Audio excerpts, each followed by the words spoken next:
Hey guys, welcome back to my new video. और आज हमारे साथ जुड़ी हैं डॉक्टर अमृता।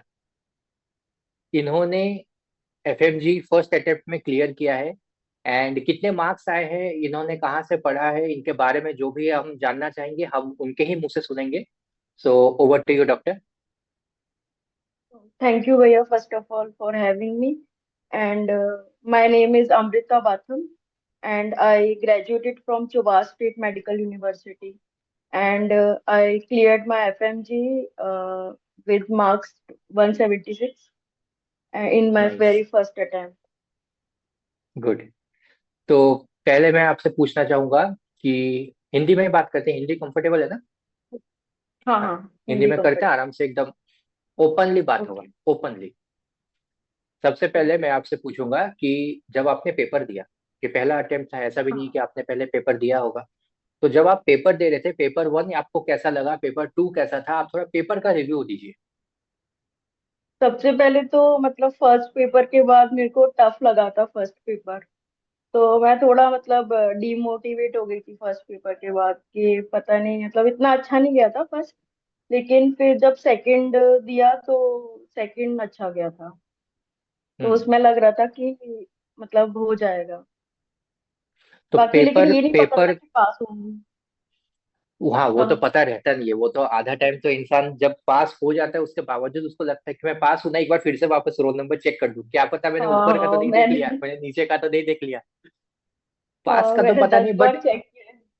जब आपने पेपर दिया, मतलब मेरा मेरा एक्चुअल पूछने का ये मकसद है कि जब आपने पेपर वन दिया, पेपर टू दिया, फिर आप जब घर पे आके एक बैठे, एक समझा कि हाँ मेरा पेपर कैसा गया, क्योंकि आपने जीटीज दिए होंगे, आपके जीटीज के हाँ स्कोर आपको पता होगा कि मेरे जीटीज के स्कोर अच्छे थे। जीटीज देने का जो एक एक्सपीरियंस रहता है, वो पेपर भी काइंड ऑफ एक जीटी है। तो वो हाँ। पेपर देने के बाद आपको एक वापस आने के बाद जब आप ट्रेवल कर रहे थे, घर पे बैठे थे, तो what was your feeling, how was you thinking कि पेपर मेरा कैसा गया है, क्या एक सोच था? मतलब पेपर ऑल ओवर मेरा मॉडरेट गया था। हम्म। मतलब ये था कि मेरा हो भी सकता है और अगर नहीं हुआ तो जैसे कुछ मार्क्स से रह भी सकता है ऐसा लग रहा था। तो मतलब लेकिन जब रिजल्ट कॉन्फिडेंस आया। था, लेकिन फिर भी थोड़ा बहुत। हाँ, सेकंड पेपर से कॉन्फिडेंट था। और फर्स्ट हम्म। पेपर मेरा इतना अच्छा नहीं गया था क्योंकि ओके। उसमें ऑप था और बायोकेम से ज्यादा क्वेश्चन आए थे और फॉरेंसिक भी थोड़ा मतलब टफ टाइप का आया था, थोड़ा ट्रिकी हम्म टाइप का आया हम्म था। हम्म। ओके। तो अब हम आपसे पूछेंगे कि आपका स्ट्रेटेजी क्या था, आपने कौन सा ऐप लिया, आपने कब से चालू किया पढ़ना, मतलब स्टार्ट कब से किया फॉर दिस एफएमजी एग्जामिनेशन? तो मैंने मैरो से पूरा मेरा मैरो से स्टार्ट मतलब पूरा प्रिपरेशन रहा है। और मैंने हम्म। फिफ्थ ईयर से स्टार्ट कर दिया था अच्छे से प्रिपरेशन करना फिफ्थ ईयर से। मतलब फिफ्थ ईयर सारे से? मेन वीडियोस जो मेन सब्जेक्ट के थे वो सारे मेन वीडियोस देख लिए थे, जैसे सर्जरी का है, गायनी का है। और हम्म। बाकी मेरा पूरा मतलब कोई और अदर सोर्स नहीं रहा है, सिर्फ मैरो से ही मैंने पूरा प्रिपरेशन किया है अपना। ओके। तो जब आप यहाँ पर आए थे, जुलाई जुलाई के टाइम पे जब आए थे 2024 जुलाई के के जुलाई एंड। में, तो उस मोमेंट तक आपके कैसे प्रिपरेशन थे, आपके कितने सब्जेक्ट हो गए थे, और आप तब तक कितना ज्यादा कॉन्फिडेंट थे? मेरे मेन सब्जेक्ट हो गए थे, जैसे सर्जरी, मेडिसिन और गायनी। मेडिसिन मेरा हाफ हुआ था, हाफ मेडिसिन हुआ था, पूरा नहीं हो पाया था। और बाकी जैसे ऑप्था वगैरह रह गया था, ऑप्था और बायोकेम और एनआर्ट भी रह गया था। और हम्म। बाकी जैसे जो सब दूसरे जो सब्जेक्ट हैं, माइक्रो और ये सब कुछ हो गया था। ओके। तो फिर जब आप यहाँ पर आए, आपने यहाँ पर आने के बाद जब अपना प्रिपरेशन चालू किया, तो ये जो 6 महीने का, 5 महीने का जो प्रिपरेशन है, ये प्रिपरेशन आपने किस हिसाब से उसको डिवाइड किया था, कि कितने दिन में आपने पूरा कंप्लीट कर लिया था? आपने कब से फिर वापस चालू किया रिवीजन करना? कितने जीटीज दिए, टेस्ट देते थे कि नहीं, उन सब चीजों के बारे में बताइए। तो यहाँ आने के बाद मैंने मतलब सबसे पहले तो लग रहा था कहाँ से स्टार्ट करूँ। तो 4-5 बार टाइम टेबल भी चेंज किया था, टाइम टेबल बनाया, फिर बार बार मतलब लग रहा था कितने घंटे पढ़ने चाहिए ये सब। तो मैंने धीरे जैसे 6 6 घंटे पढ़ा पहले डेली, फिर ऐसे 1 1 घंटा इंक्रीज करते गई।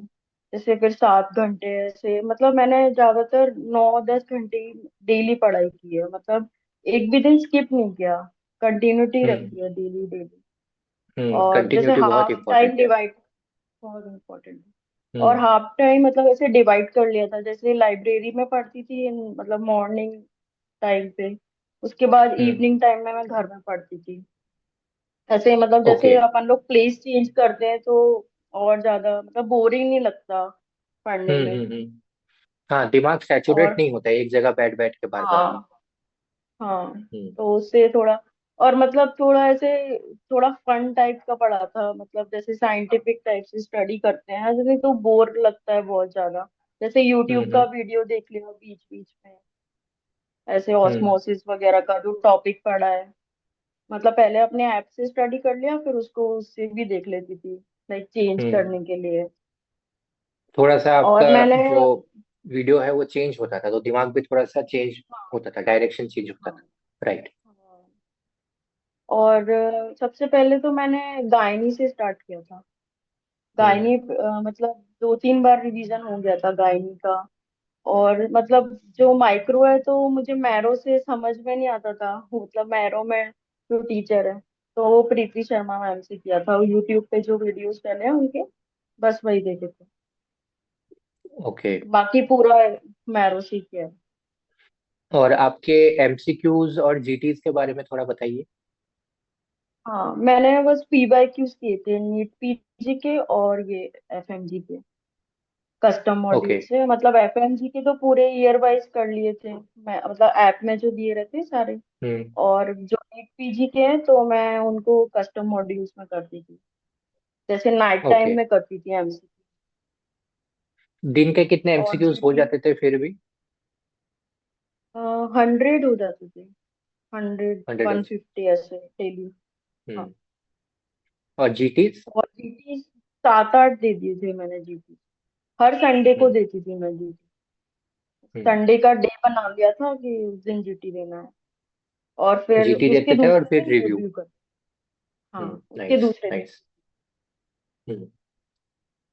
तो जीटीज में आपके मार्क्स कैसे आते थे अगर आप कंफर्टेबल हो तो? सबसे पहले तो मेरे मतलब 139 आए थे फर्स्ट सीटिंग। हम्म। उसके बाद फिर ना मेरे कांस्टेंट ही मार्क्स आते गए, जैसे 170, 174 ऐसे आते थे मेरे कांस्टेंट ही मार्क्स। मतलब गुड ना गुड। बढ़ते थे ना कम होते थे, ऐसे ही आए। और फिर एग्जाम लेकिन में भी वैसे। हर बार जो है जीटी में आपको एक 50% एंड अबव ही जीटीज का मार्क्स आते थे। हाँ, हाँ, हम्म। क्योंकि उसमें पी वाई नाइस। क्यूज ही दिए जीटीज में ज्यादातर, हम्म। तो वही रहते हैं। और कुछ कुछ मतलब जैसे एक बार जीटी दिया था तो वो डिफरेंट, मतलब मतलब काइंड वो जो रहते हैं ना टफ वाले जीटीज रहते हैं, उसमें वो हम्म। रहता है ऑप्शन, तो उसमें कम आए थे थोड़े, उसमें हम्म। मतलब 140 ऐसे आए थे। हम्म। बाकी सब में 170 ऐसे ही आते थे मार्क्स। नाइस। अच्छी बात है। ठीक है। तो thank you for sharing your experience and your strategy. And अभी एमपी का तो आप एक बार एमपी का ना आप एक बार पूछ लीजिएगा जहां पर भी आपको इंटर्नशिप करना है। मेरा मेरा ये हर एक इंसान के लिए सलाह है, अगर पॉसिबल हो तो जिस हॉस्पिटल में आप करने का सोच रहे हैं उस हॉस्पिटल में जाकर ना ग्राउंड रियलिटी वो पता कर लेना है। बिकॉज आपको आपका पूरा एक साल वहां बिताना है। ऐसा नहीं है कि चलो 2 महीना करके निकल रहे हैं। तो एक साल आपको आपका पीजी का प्रिपरेशन भी करना है, साथ ही साथ आपको आपका इंटर्नशिप और उसमें भी सीखना है, उसमें भी पेशेंट्स देखने हैं, सीखना है। तो वो हम्म, दोनों वर्क बैलेंस हो रहा है कि नहीं, वो सब चीजें आप गूगल करके नहीं समझ पाएंगे, ना ही यूट्यूब में वीडियो देख के समझ पाएंगे, क्योंकि यूट्यूब में भी ऐसा बहुत चीजें जो सामने वाला नहीं बोल सकता है। तो हम्म, अगर पॉसिबल हो सारे। आप उस कॉलेज में जाके वहाँ के जो एफएमजी इंटर्न्स हैं उनसे बात कीजिए। हम्म, वो आपको प्रोसेस भी बताएंगे, साथ ही साथ वो आपको उस हॉस्पिटल का रियलिटी भी बताएंगे। और वहां पर जो भी एफएमजी होगा उसके और भी तो फ्रेंड्स होंगे जो किसी दूसरे हॉस्पिटल्स में है। तो कहीं ना कहीं एक हाँ, हॉस्पिटल में जाके आप 2-3 हॉस्पिटल का पता कर ले रहे हैं, या फिर इंस्टाग्राम, या फिर ऐसे जैसे मेरा जैसे एमजीएम में, अभी एमजीएम में कर रहा हूँ झारखंड में, वैसे एमपी में भी कोई ना हाँ, कोई करता होगा, यूट्यूब में, हाँ, इंस्टाग्राम पे, वहां से आप पता कर सकते हैं। थैंक यू भैया, आपने वो वीडियोस बनाए थे एग्जाम से पहले, वो देख के गई थी मैं कि कैसे हाँ, कैसे वो उसका बहुत प्रोसेस। इम्पोर्टेंट है। Thank you. क्योंकि हाँ, एक वो बार कोई पता है, एक बताता बार जब नहीं है। समझ में रहता है ना कि हाँ मुझे पता है कि अब अगला क्या होने वाला है, तो तुम डरते नहीं हो। हाँ। और वहां पर, हाँ ये। और ऐसा स्ट्रेस का माहौल रहता है कि थोड़ा सा भी डर, थोड़ा सा भी एंजाइटी तुम्हारे पेपर को इफेक्ट कर देगा। हाँ, हम लोगों ने अपने ग्रुप में डाल दिया था वो वाला वीडियो, सब लोग देखे गए थे कि एग्जाम से पहले ये देख के जाना है। हाँ, वो तो वो वीडियो अच्छा खासा चला भी था मेरा, वो वीडियो अच्छा चला हाँ। था मेरा। हाँ। तो ठीक है, आप एंजॉय कीजिए, जब तक आपका इंटर्नशिप चालू नहीं होता तब तक घूमो फिरो आराम से मजे करो। And all the best, congratulation once again. Take care. Thank you so good much. Bye. Thank you. Good bye okay. भैया। Thank you.